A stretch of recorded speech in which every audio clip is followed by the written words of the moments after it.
अस्सलाम वालेकुम। मैं उम्मीद करना सारे दोस्त ठीक होणगे। तो जिस तरह कि ईद सुबह ईद है तो उस हवाले के नाल अज जिहड़ा ना ताया रंग पुछने आ कि मसलन कि वो अज तो 50 साल पहला या 50 साल पिछे जिहड़ा ना किस तरह मसलन कि ईद गुजारते सन या जिहड़ा कुरबानी का गोश्त सी उन्होंने किस तरह मसलन कि तकसीम किया जाता सी लोगों के अंदर ते जिहड़ा गोश्त सी मसलन कि उदों किस तरह मसलन कि उन्होंने सेफ किया जाता सी। अजकल तो फ्रिजां ने तो इस हवाले के नाल मजीद जिहड़ा ना गुफ्तगू करने आ। अस्सलाम वालेकुम। वालेकुम अस्सलाम। अच्छा ताया जी सानू ये दसो मसलन कि उदों जिहड़ा ना वो अज तो 50 साल पिछे जो मसलन कि तुहाडे दौर के अंदर कुरबानी की जाती सी ते अजकल तो खैर काफ़ी ये गिला किया जा रहा है कि मसलन कि गोश्त जिहड़ा वो फ्रिजां असीं भर लैंदे आ ते उदों की हिसाब किताब सी उदों भी इस तरह मसलन कि वो कीता जांदा सी कि मैं पहला नंबर तो फ्रिज ना दी शैक होने हाँ जी मतलब असी पिंडा के रहने वाले देहात तो देहात के सोच भी नहीं सकता कि बंदा ठंड नहीं थी। बड़े बड़े साल मेरा ख्याल है सी जो 15-16 साल का तो तकरीबन बर्फ नहीं आई साढ़े पिंड होनी किसी ने ऊंज भी बेचने वास्ते लियांदी होनी।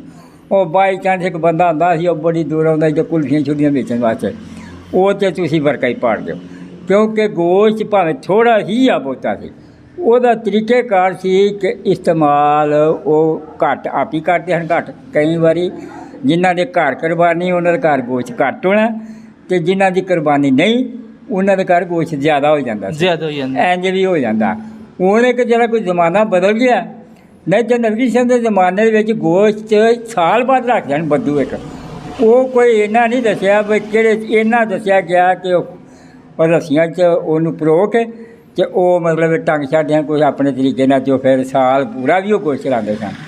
तो बाकी साढ़े आया सच्चा सुनिया जरूर है पढ़िया तारीखा दे इत्थे साढ़े नहीं कोई रिवाज इस तरह का कि गोश्त इस तरह फिर किया जा सकता या इस तरह सुकाया जा सकता। मैं तुहाडे कहने का मकसद है कि उदों कुरबानी का जिहड़ा गोश्त हुंदा सी वो फिर ओदी मसलन कि तकसीम किया जाता तकरीबन एक तो है भी कोई गुरबत सी आम बंदे नहीं सन।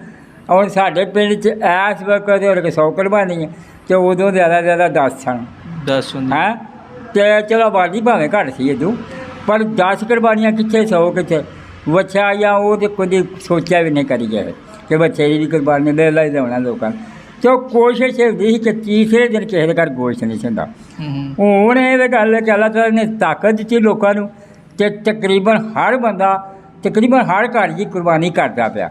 चलो कोई बाई चांस कक्का दुक्का जो नहीं करता मेरे सारे पे कुरबानी करते तो वो इजाजत है कि 3 हिस्से करो तुम ऐ नहीं कि छाण के भी रान इधर चलो हर किस्म की बोटी मिक्स कर लो इको जी कर लो उस तो बाद वो 3 हिस्से करो 3 हिस्से पहले नंबर से जरा छत तुम बनना ना अपना कोई चाचा ताया भैन भरा है जी वो सब तो पहला कुछ करे भैन भावें दूर भी कितने बैठी हो जो कोई माड़ी है तो भरा कोई दूर भी है जो कोई माड़ा तो सब तो हिस्सा पहला उन्होंने बनना उस तो बाद फिर दूसरा हिस्सा गरीबा मस्कीना तकसीम करना तो वो गरीब मस्कीन है नहीं भाई उन्हें रिवाज बन गया भी उन्हें साढ़े घर कर लिया अच्छा भी उन्होंने घर करना इस्लाम के इस चीज़ की इजाजत नहीं वो लेंगे ही नहीं है होंगे जो घर कुरबानी भावें अपना मुक गया होंगे नेड़े लगा तो आते हैं कि नहीं असा अपनी दिती है जिन्हें घर कुरबानी होंगी सी गोश्त आते नहीं लेंदे तकरीबन कोशिश कर जान पर नहीं लैना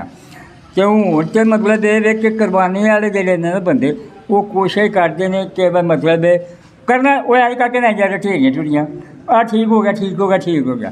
इस्लाम के ज़कात देनी तुम मिनट तोल के देनी है उशर करना मिनट तोल के करना है जोड़े हिस्से करने ने मिनट तोल के हिस्से करने मसलन कि तुहाडे कहने का मकसद है गोश्त जो बना के जाए उन्होंने तोल के जो ना तोल के पूरा 3 हिस्से किए जान अंदाजे नाल नहीं अंदाजे नहीं साढ़े अज भी रिवाज भाई अज करके ढेरी भी आ ढेरी मेरी आ चलो घाड़ियाँ जो उधर तो कोशिश करना कि चलो कोई जाल बोटियाँ उधर भी स्वाद नहीं तफरीक नहीं एक गरीबों वास्ते होगी एक जी है अपने खास गरीब रिश्तेदार उन्होंने वास्ते होगी जो कोई खाता पीता रिश्तेदार तो वो वास्ते नहीं तो दूसरे नंबर पर जी अपनी है थोड़ी वो तुम भावें 6 महीने रखो साल रखो कोई रुकावट नहीं मैं क्या अपना हिस्सा तुम जिन्नी देर मर्जी इस्तेमाल करो जिन्नी चार मर्जी रख सकते हो हूँ तुसा जो हिस्सा किचन दे छड़िया वो जाके इस्तेमाल करता भावें वो भी साल रखता वो कोई परवाह नहीं वो भी क्या करे ये भी नहीं मैं लिया तो चलो मैं फटाफट मुकावा वो उदों मालक बन जाता ਤੁਸੀਂ ਕੁਰਬਾਨੀ ਭਾਵੇਂ ਦਿੱਤੀ ਹੈ,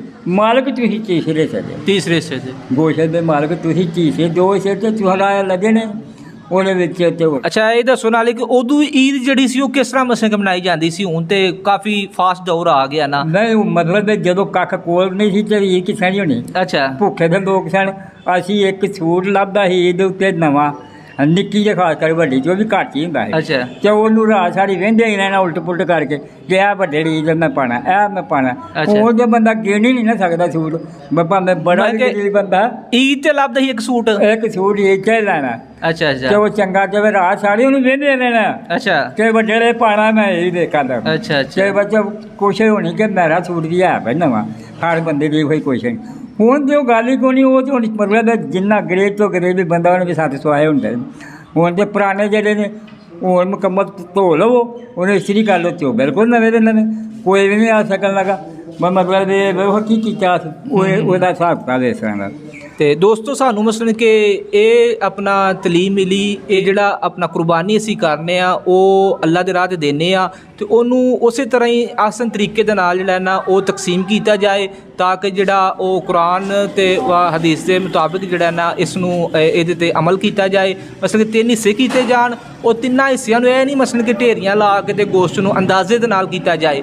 ਉਹਨੂੰ ਮਸਲਨ ਕਿ ਬਕਾਇਦਾ ਇੱਕ ਪ੍ਰੋਪਰ ਤਰੀਕੇ ਦੇ ਨਾਲ ਤੋਲ ਪੂਰਾ ਕੀਤਾ ਜਾਏ। 3 ਹਿੱਸੇ ਕੀਤੇ ਜਾਣ, ਤੇ ਉਹ ਜਿਹੜੇ 3 ਹਿੱਸੇ ਨੇ ਉਹ ਉਸੇ ਤਰ੍ਹਾਂ ਹੀ ਜਿਸ ਤਰ੍ਹਾਂ ਮਸਲਨ ਕਿ ਸਾਨੂੰ ਹੁਕਮ ਹੈ ਉਸੇ ਤਰ੍ਹਾਂ ਹੀ ਉਹਨੂੰ ਤਕਸੀਮ ਕੀਤਾ ਜਾਏ। ਤੇ ਇਸ ਚੀਜ਼ ਦਾ ਖਾਸ ਖਿਆਲ ਰੱਖਿਆ ਜਾਏ ਕਿ ਮਸਲਨ ਕਿ ਜਿਹੜੇ ਆਪਣਾ ਸਾਡੇ ਭੈਣ ਭਰਾ ਜਿਨ੍ਹਾਂ ਨੇ ਕੁਰਬਾਨੀ ਨਹੀਂ ਦਿੱਤੀ, ਤੇ ਉਹਨਾਂ 'ਤੇ ਖਾਸ ਕਰਕੇ ਸਾਡੀ ਜਿਹੜੀ ਨਾ ਤਵੱਜੋ ਹੋਣੀ ਚਾਹੀਦੀ ਹੈ, ਭਾਵੇਂ ਉਹ ਦੂਜੇ ਮਹੱਲੇ ਵੇ ਜਾਂ ਤੀਸਰੇ ਮਹੱਲੇ ਵੇ। ਅਕਸਰ ਔਕਾਤ ਅਸੀਂ ਇੰਝ ਕਰ ਦਿੰਦੇ ਹਾਂ ਮਸਲਨ ਕਿ ਜਿਨ੍ਹਾਂ ਸਾਡੇ ਘਰ ਘੱਲਿਆ ਅਸੀਂ ਉਹਨਾਂ ਘਰ ਘੱਲ ਦਿੰਦੇ ਹਾਂ, ਤੇ ਇਹਨਾਂ ਚੀਜ਼ਾਂ ਤੋਂ ਜਿਹੜਾ ਨਾ ਅੰਗਰੇਜ਼ ਕਰਨਾ ਚਾਹੀਦਾ। ਮਕਸਦ ਇਹ ਵੇ ਕੁਰਬਾਨੀ ਦੇ ਇਹਨਾਂ ਚੀਜ਼ਾਂ ਦਾ ਕਿ ਜਿਹੜਾ ਮਸਲਨ ਕਿ ਜਿਨ੍ਹਾਂ ਨਹੀਂ ਕੀਤੀ ਉਹਨਾਂ ਤੱਕ ਇਹ ਚੀਜ਼ਾਂ ਪਹੁੰਚੀ ਜਾਣ, ਤਾਂ ਕਿ ਉਹ ਵੀ ਅੱਛੇ ਤਰੀਕੇ ਦੇ ਨਾਲ ਆਪਣੀ ਜ਼ਿੰਦਗੀ ਜਿਹੜੀ ਉਹ ਬਸਰ ਕੀਤੀ ਜਾਏ ਔਰ ਖੁਸ਼ੀ ਦੇ ਵਿੱਚ ਜਿਹੜਾ ਨਾ ਆਪਣਾ ਸ਼ਾਮਲ ਹੋਣ। ਤੇ ਮੈਂ ਉਮੀਦ ਕਰਨਾ ਤੁਹਾਨੂੰ ਵੀਡੀਓ ਅੱਛੀ ਲੱਗੀ ਹੋਏਗੀ। ਅੱਛੀ ਲੱਗੀ ਹੈ ਤੇ ਆਪਣਾ ਯਾਰ ਵੀਡੀਓ ਨੂੰ ਲਾਈਕ ਤੇ ਸ਼ੇਅਰ ਜ਼ਰੂਰ ਕਰਿਆ ਕਰੋ, ਤੇ ਕਮੈਂਟ ਦੇ ਵਿੱਚ ਆਪਣੀ ਰਾਏ ਜ਼ਰੂਰ ਦਿਆ ਕਰੋ। ਜਿਹੜੇ ਦੋਸਤ ਚੈਨਲ ਤੇ ਨਏ ਨੇ ਉਹ ਸਬਸਕ੍ਰਾਈਬ ਕਰੋ, ਤੇ ਮਿਲਦੇ ਹਾਂ ਇਨਸ਼ਾਅੱਲਾ ਨੈਕਸਟ ਵੀਡੀਓ ਤੇ। ਅੱਲਾ ਹਾਫਿਜ਼।